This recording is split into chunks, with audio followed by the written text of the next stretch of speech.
Assalamualaikum warahmatullahi wabarakatuh. Nah, bertemu lagi dengan Ibu di mata pelajaran biologi. Sebelumnya Ibu tanya bagaimana keadaannya di rumah.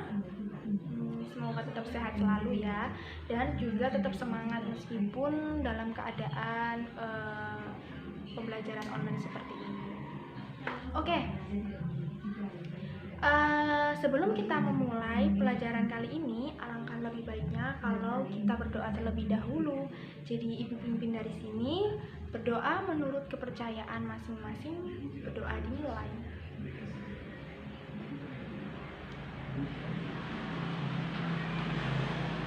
Berdoa selesai. Nah, kali ini kita akan punya materi baru. Setelah 2 minggu yang lalu kita telah membahas mengenai jaringan epitel.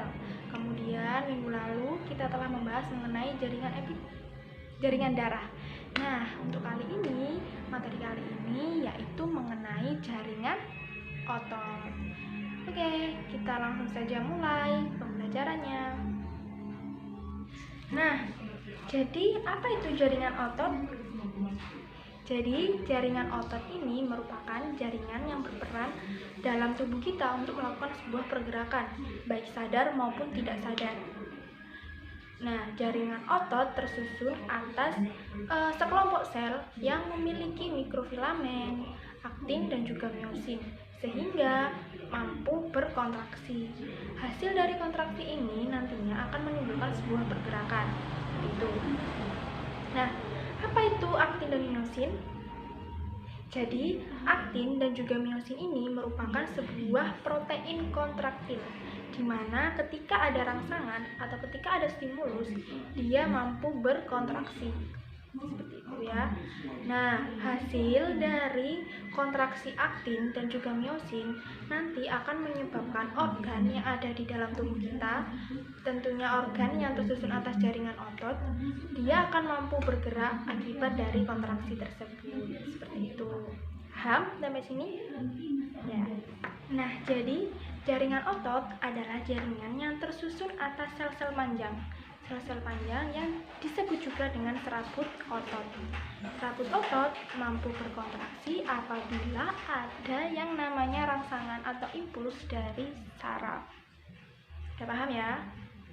Lanjut kita ke fungsi dari jaringan otot. Apa itu fungsi dari jaringan otot?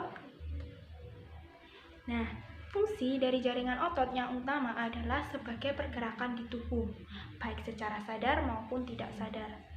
Nah, pergerakan yang dihasilkan dari kontraksi jaringan otot akan berperan dalam melaksanakan fungsi-fungsi tertentu di dalam tubuh kita.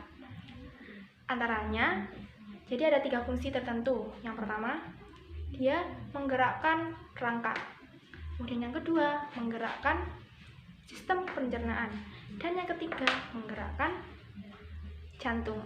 Nah, ada 3 fungsi, diingat-ingat ya.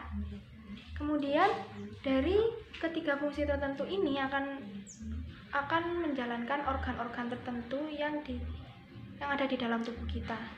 Nah, maka dari itu jaringan otot itu dibedakan menjadi 3. Yaitu yang pertama ada otot polos, kemudian yang kedua ada otot lurik, dan yang ketiga yaitu otot jantung.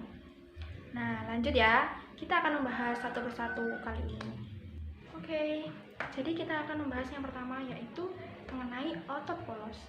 Otot polos ini susunan dari aktin dan miosinnya itu tersusun secara sejajar sehingga menimbulkan warna yang homogen. Maka dari itu ini dinamakan sebagai otot polos. Otot polos terdapat pada seluruh organ di dalam tubuh. Tetapi yang tidak dapat digerakkan sesuai dengan kehendak kita, kecuali pada organ jantung, karena pada organ jantung nanti ada otot tersendiri. Kemudian apa itu ciri-ciri dari otot polos? Yang pertama, sel-selnya itu berbentuk gelendong dengan ujung yang runcing. Kemudian satu sel memiliki satu inti yang terletak di tengah-tengah. Yang ketiga, dia juga elastis, yang mana Ini memungkinkan untuk mengembang dan juga dapat menahan dari tekanan. Yang keempat, dia itu bekerja secara tidak sadar atau dalam arti lain involunter, ya benar sekali. Kemudian yang kelima, dia itu kontraksinya secara lambat dan tidak mudah lelah. Kemudian yang kedua, apa tadi? Ya, otot lurik.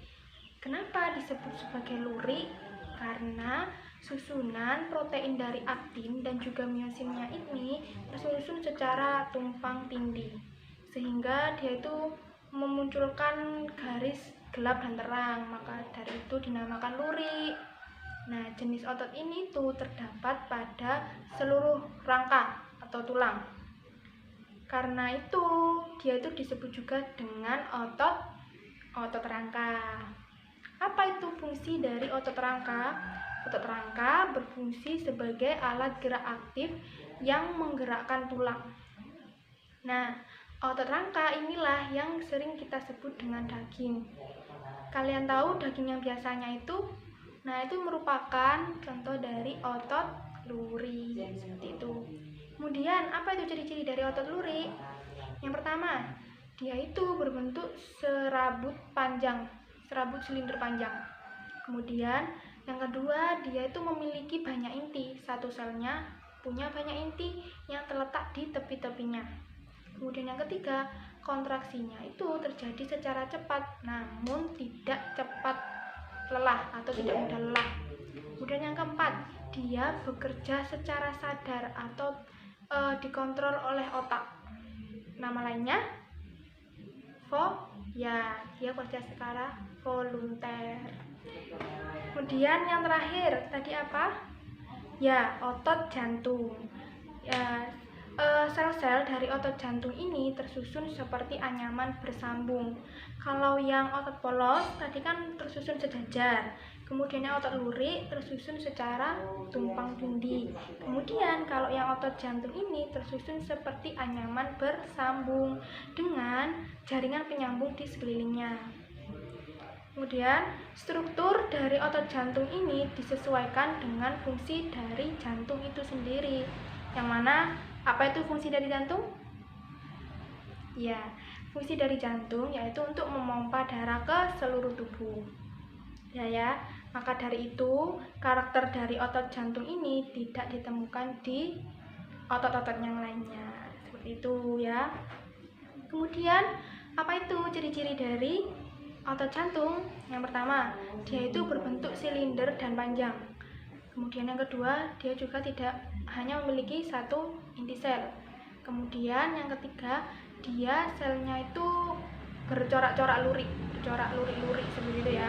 Kemudian kerja dari otot ini itu secara tidak sadar, tanpa kesadaran, atau yang dinamakan dengan involunter, benar sekali.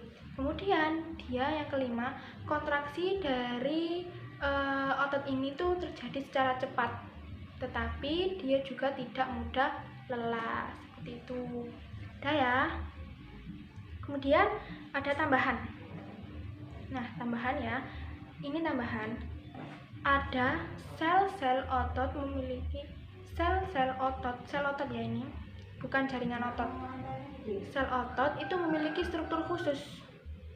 Yang mana yang pertama, membran sel otot itu disebut dengan sarkolema. Ya. Kemudian yang kedua, sitoplasma sel otot disebut dengan sarkoplasma.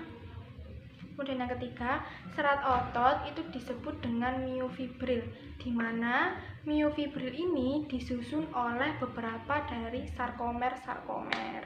Seperti itu ya, ini diingat-ingat kayak ini ya. Oke, sampai sini dulu pembelajaran kali ini. Minggu depan kita akan ketemu lagi.